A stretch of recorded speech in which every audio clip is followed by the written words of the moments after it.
ಶಿವಾನಂದ ಪಾಟೀಲ್ ವಿರುದ್ಧ ಹೈಕಮಾಂಡ್ಗೆ ಪತ್ರದ ವಿಚಾರ. ಎಂಬಿ ಪಾಟೀಲ್ ಪತ್ರ ಬರೆಯಲಿ, ಅದರಲ್ಲಿ ಏನ್ ತಪ್ಪಿದೆ ಅನ್ನೋ ನಿಟ್ಟಿನಲ್ಲಿ ಮಾತನಾಡ್ತಿದ್ದಾರೆ. ಹಾವೇರಿಯಲ್ಲಿ ಶಿವಾನಂದ ಪಾಟೀಲ್ ಹೇಳಿಕೆಯನ್ನ ಕೊಟ್ಟಿದ್ದಾರೆ.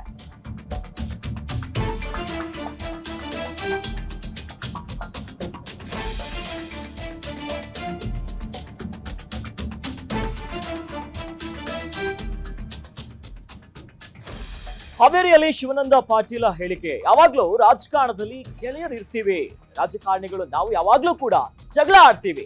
ಯತ್ನಾಳ್ ರಾಜೀನಾಮೆ ಕೊಟ್ಟ ಮೇಲೆ ಪ್ರತಿಕ್ರಿಯೆಯನ್ನ ಕೊಡ್ತೀನಿ ಅನ್ನೋ ಮಾತುಗಳು ಬರ್ತಾ ಇದೆ.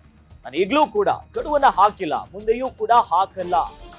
ಇವತ್ತು ಅವರು ರಾಜೀನಾಮೆ ಕೊಟ್ರೆ ಎಲೆಕ್ಷನ್ಗೆ ನಾನು ರೆಡಿ ಅಂತ ಸಿದ್ಧ ಆಗಿದ್ದಾರೆ. ಒಟ್ಟಿನಲ್ಲಿ ಈಗ ರಾಜೀನಾಮೆಯ ಮಾತುಗಳು ಮತ್ತೊಂದಿಷ್ಟು ಮಜಲನ್ನ ಪಡೆದುಕೊಳ್ತಾ ಇದೆ.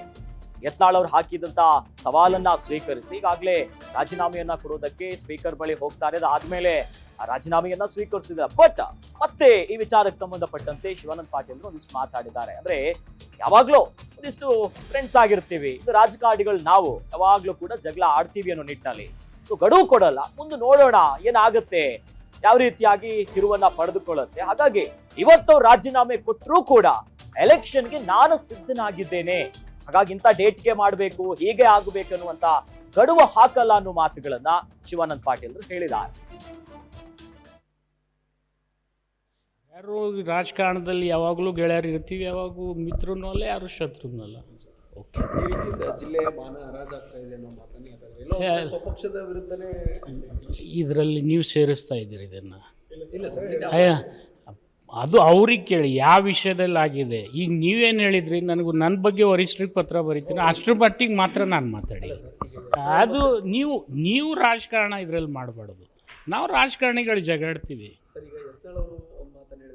ಅಲ್ಲೂ ಅವ್ರು ಹೇಳಿದ್ದಕ್ಕೆ ಉತ್ತರ ಹೇಳಿದ್ದೀನಿ. ಅವ್ರು ರಾಜೀನಾಮೆ ಕೊಟ್ಟ ಮೇಲೆ ಅವ್ರ ಪ್ರತಿಕ್ರಿಯೆ ಕೊಡ್ತೀನಿ. ನಾನು ಗಡುವು ಹಾಕೋದಿಲ್ಲ ಅಂತ ಅಲ್ಲೇ ಹೇಳಿದ್ದೀನಿ, ಮುಂದೂ ಹಾಕಲ್ಲ. ಇವತ್ತು ಅವ್ರು ಕೊಟ್ಟರೆ ನಿಲ್ಲಿಕ್ಕೆ ರೆಡಿ ಇದ್ದೀನಿ ನಾನು. ಯಾರ್ಯಾರು ರಾಜಕಾರಣದಲ್ಲಿ ಯಾವಾಗಲೂ ಗೆಳೆಯರು ಇರ್ತೀವಿ, ಯಾವಾಗೂ ಮಿತ್ರನೂ ಅಲ್ಲ, ಯಾರು ಶತ್ರುನೂ ಅಲ್ಲ. ಓಕೆ, ಈ ರೀತಿಯಿಂದ ಜಿಲ್ಲೆಯ ಮಾನ ಹರಾಜಾಗ್ತಾ ಇದೆ ಅನ್ನೋ ಮಾತನ್ನ ಸ್ವಪಕ್ಷದ ವಿರುದ್ಧನೇ ಇದರಲ್ಲಿ ನೀವು ಸೇರಿಸ್ತಾ ಇದ್ದೀರಿ ಇದನ್ನು. ಇಲ್ಲ ಸರ್, ಅದು ಅವ್ರಿಗೆ ಕೇಳಿ ಯಾವ ವಿಷಯದಲ್ಲಿ ಆಗಿದೆ. ಈಗ ನೀವೇನು ಹೇಳಿದ್ರಿ, ನನ್ನ ಬಗ್ಗೆ ವರಿಷ್ಠರಿಗೆ ಪತ್ರ ಬರೀತೀನಿ, ಅಷ್ಟರ ಮಟ್ಟಿಗೆ ಮಾತ್ರ ನಾನು ಮಾತಾಡಿ. ಅದು ನೀವು ರಾಜಕಾರಣ ಇದರಲ್ಲಿ ಮಾಡಬಾರ್ದು. ನಾವು ರಾಜಕಾರಣಿಗಳು ಜಗಾಡ್ತೀವಿ. ಅಲ್ಲೂ ಅವ್ರು ಹೇಳಿದ್ದಕ್ಕೆ ಉತ್ತರ ಹೇಳಿದ್ದೀನಿ. ಅವ್ರು ರಾಜೀನಾಮೆ ಕೊಟ್ಟ ಮೇಲೆ ಅವ್ರ ಪ್ರತಿಕ್ರಿಯೆ ಕೊಡ್ತೀನಿ ನಾನು.